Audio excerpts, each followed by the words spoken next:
स्वागत है आप सभी का मूर्ति नॉलेज में। और आज हम लोग शुरू करने वाले हैं एकाधिकार में फर्म का संतुलन या कीमत का निर्धारण।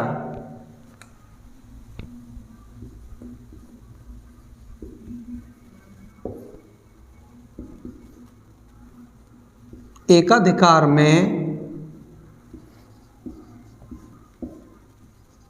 फर्म का संतुलन या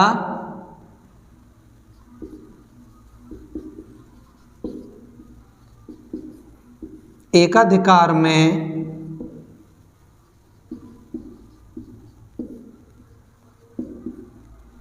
कीमत का निर्धारण। तो एकाधिकार में फर्म का संतुलन या कीमत के निर्धारण के संबंध में दो विधियां हैं। तो पहली विधि है कुल आगम तथा कुल लागत विधि।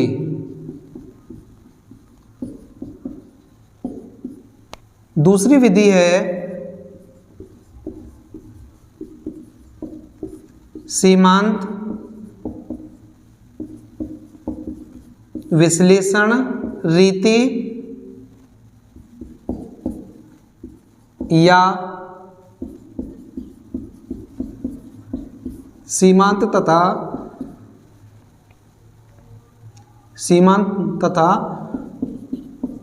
औसत वक्र विधि। तो जब हम फर्म के एकाधिकार बाजार में फर्म के संतुलन या कीमत के निर्धारण के संबंध में जब बात करते हैं तो वहां पर दो विधियों का प्रयोग किया जाता है। पहली है कुल आगम तथा कुल लागत विधि, दूसरी है सीमांत विश्लेषण रीति या सीमांत तथा औसत वक्र विधि। तो यहाँ पर जो हम प्रयोग करने वाले हैं वो पहली विधि का प्रयोग करने वाले हैं, यानी कुल आगम तथा कुल लागत विधि। और इस विधि के अंतर्गत एकाधिकार बाजार में फर्म का संतुलन या कीमत का निर्धारण उस बिंदु पर होगा जहां पर टीआर और टीसी के बीच की जो दूरी है वो सबसे अधिक होगी। वहीं पर एक उत्पादक को सबसे अधिक लाभ प्राप्त होगा और वहीं पर फर्म का संतुलन होगा। तो समझते हैं इसे एक चित्र के माध्यम से। ये एक्स अक्ष हो गया, मूल बिंदु O, और ये वाई अक्ष। एक्स अक्ष पर उत्पादन की मात्रा को दिखाया गया है और वाई अक्ष पर लागत को।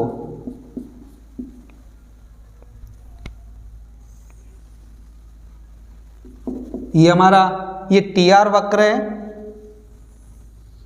ये टीसी वक्र है और ये दोनों आपस में एक दूसरे को ए और बी बिंदु पर काट रहे हैं और ON1 मात्रा का उत्पादन ए बिंदु पर हो रहा है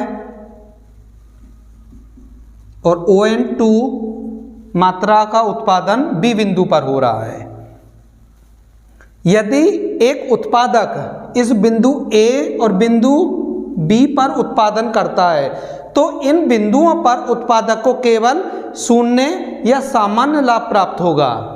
और यदि एक उत्पादक इस ए बिंदु यानी ON1 मात्रा से पहले उत्पादन करेगा या फिर बी बिंदु के बाद या ON2 मात्रा के बाद उत्पादन करता है तो वहां पर एक उत्पादक को हानि प्राप्त होगी।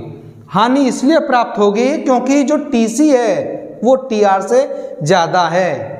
ए बिंदु से पहले जहां पर ON1 मात्रा का उत्पादन हो रहा है और बी बिंदु के बाद जहां पर ON2 मात्रा का उत्पादन हो रहा है। दोनों ही स्थितियों में जो टीसी यानी जो लागत है वो आय से ज्यादा है। इसीलिए यहां ए बिंदु से पहले और बी बिंदु के बाद यानी ON1 से पहले और ON2 के बाद उत्पादक को उत्पादन कार्य नहीं करना चाहिए क्योंकि यहां पर उत्पादक को हानि प्राप्त होगी।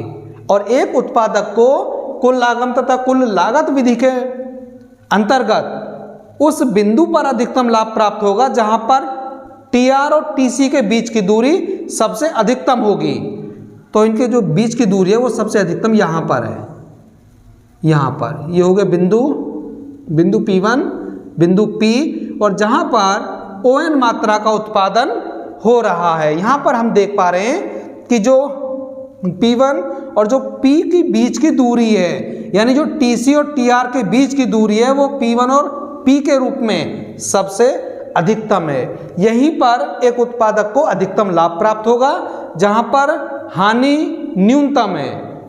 यही वो बिंदु है जहां पर एक उत्पादक को उत्पादन कार्य करना चाहिए, यानी ON के रूप में।